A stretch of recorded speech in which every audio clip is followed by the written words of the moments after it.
Audio भाग 4।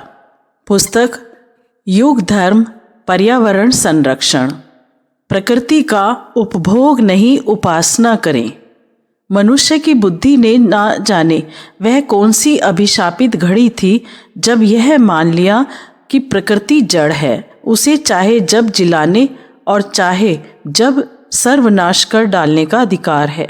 सेवा, सद्भावना, परिपोषण के रूप में प्रकृति को दिए गए अनुदान किस तरह प्रतिफलित होते हैं, यह किसी को देखना हो तो बानमुंडा के राल्फ सेंडर का इतिहास पढ़कर देख लें, जिसने केवल पौधों के प्रति असीम प्यार करके दुनिया भर के फल फूल एकत्र करने रोपने की कठिन साधना से भौतिक समृद्धि का शिखर पार कर लिया। पर यदि उसके साथ दुर्भावना व्यक्त की जाए तो प्रकृति में इतनी जबरदस्त सामर्थ्य है कि मनुष्य को परास्त करके ही छोड़ देती है। फिर उसे अपने आप में चाहे जितना शक्तिशाली और सामर्थ्य होने का ही अभिमान क्यों ना हो। बात अमेरिका के एक छोटे से नगर की है। कोरेफोर्ड नामक व्यक्ति के घर के साथ लगा हुआ था एक सुंदर बगीचा था। बगीचे की देखरेख के लिए उनके पिता ने टोनी नामक एक माली नियुक्त रखा। टोनी उस बगीचे की पूरी तरह देखभाल नहीं करता था, तो भी चीकू, अमरूद, आम, नाशपातियाँ सभी फल देते थे। तब आजकल की तरह रासायनिक खादों का प्रचलन नहीं हुआ था। गोबर की साधारण खाद और थोड़े बहुत पानी से ही बाग में लगाई जाने वाली सब्जियां उतनी सब्जी देती थीं जिससे पूरा परिवार भरपेट सब्जी खाता था। फल फूल मित्रों और संबंधियों में भी बांटते थे। सब और बड़ी प्रसन्नता बिखेर रखी थी थोड़ी सी मिट्टी के इन थोड़े से पौधों ने।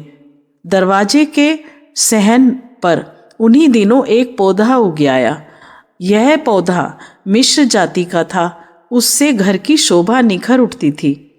दरवाजे पर सघन छाया के अतिरिक्त उसमें नन्हे नन्हे पक्षी बैठकर प्रातः सायं चहचहाते तो वहाँ प्राकृतिक संगीत का आनंद प्रवाहित होने लगता। बसंत ऋतु में उसमें फूल लद जाते तो उसके आकर्षण से मधुमक्खियाँ, तितलियाँ दूर दूर से दौड़ी चली आईं।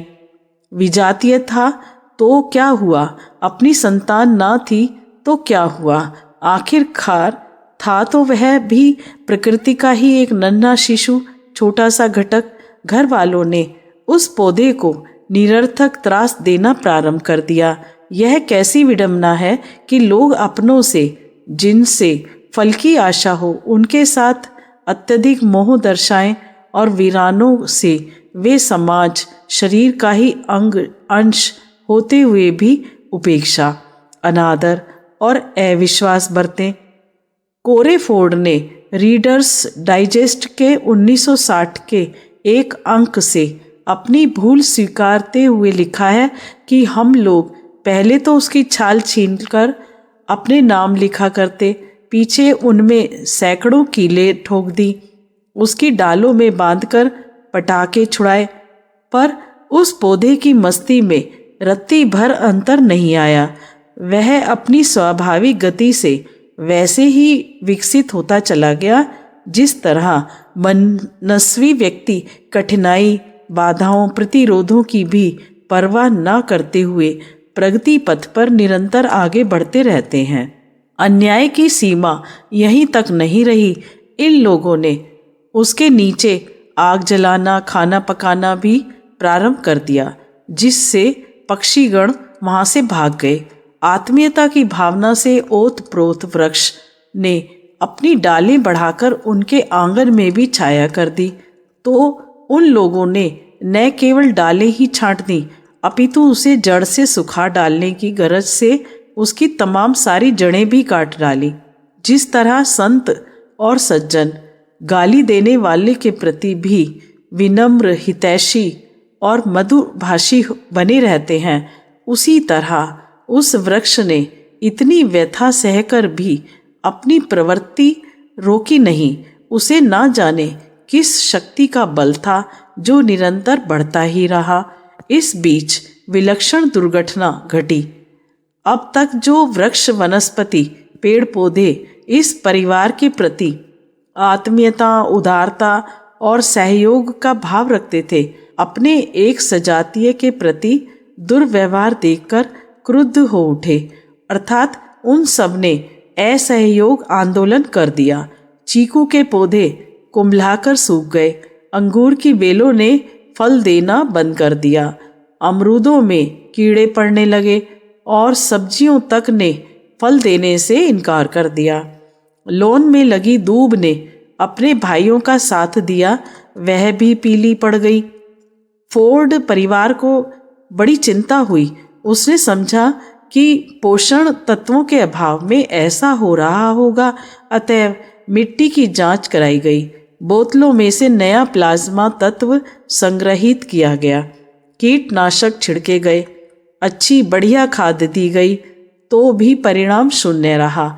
न केवल वनस्पति शास्त्री अपितु रसायनज्ञों और फिजिशियनों तक की सहायता ली गई। उन्होंने जो भी उपाय सुझाए सब प्रयोग में लाए गए, किंतु समस्या अपने स्थान से टस से मस न हुई। कोरेफोर्ड ने उस समय की अपनी व्यथा व्यक्त करते हुए लिखा है, उस समय मैं बगीचे में जाता तो मुझे हर पौधा नाराज और बीमार प्रतीत होता, यहाँ तक कि झाड़ियाँ जो मेरे लिए निरर्थक थीं वह तक अप्रसन्न दिखती। शायद यह किसी विषाणु, वायरस के कारण हो। उसकी भी जांच कराई गई, पर रोग शरीर में नहीं प्रकृति के मन में ही लगता था। अन्यथा वैज्ञानिकों के इतने प्रयत्नों का कोई तो प्रतिफल निकलता। प्रकृति के सम्मुख पराजय का इतना बड़ा दृश्य अन्यत्र देखने में नहीं आया। यह बात संपर्क में आए प्रत्येक वैज्ञानिक ने स्वीकार की। जो पौधे ठीक वैसी ही मिट्टी से अन्यत्र फलते फूलते, उन्हें नर्सरी से लाते ही यह मनोव्यथा लग जाती और पौधा 2 दिन में ही कुम्भलाकर अपने भाइयों के सविनय अवज्ञा आंदोलन में सम्मिलित हो जाता। प्रकृति में इतना घनिष्ठ सहयोग यदि कहीं सर जॉन स्टुअर्ट मिल को देखने को मिल गया होता तो वे प्रकृति में उपयोगितावाद के सिद्धांत का प्रतिपादन ना करते। बड़ी मछली छोटी मछली को खा जाती है, यह लिखने की अपेक्षा वह छोटे छोटे लोगों में भी सहयोग की प्रवृत्ति है, यह प्रतिपादित करते।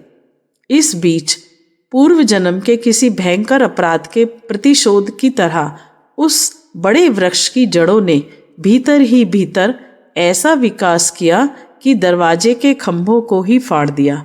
उससे मकान की चूलें चरमरा गईं।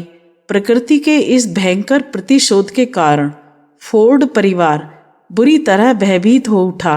उन लोगों ने अन्यत्र मकान ले लिया और वह घर ही छोड़कर चले गए। उन्होंने देखा कल तक जो पेड़ पौधे खुम्ला पड़े थे, उन सब में हर्ष की लहर थी, सब में नूतन चेतनता थी। पौधे बढ़ने लगे, फूलने फलने लगे, पक्षी फिर लौट आए, गिलहरियाँ फिर कुतुर कुतुर करने लगी, प्रातः सायं पुनः कलरव गान होने लगा। कुछ धार्मिक व्यक्तियों ने कहा, फोर्ड, लगता है तुम पिछले जन्मों में कोई पूंजीपति थे और श्रमिकों का शोषण करते थे, या कि मिलावट का, कम तोल का घटिया माल बेचने वाले दुकानदार थे। यह इसका प्रतिफल है। कुछ ने इसे बड़े वृक्ष का शाप बताया। जो भी हो, प्रकृति ने यह दिखा दिया कि मनुष्य के लिए वह अपनी इच्छा से ही उपभोग्य हो सकी है, उसकी बर्बरता से नहीं। वह इतनी समर्थ है कि मनुष्य उसे जीत नहीं सकता। उसकी उपासना से चाहे जितने लाभ ले ले। प्रकृति परमात्मा की व्यवस्थापिका शक्ति है।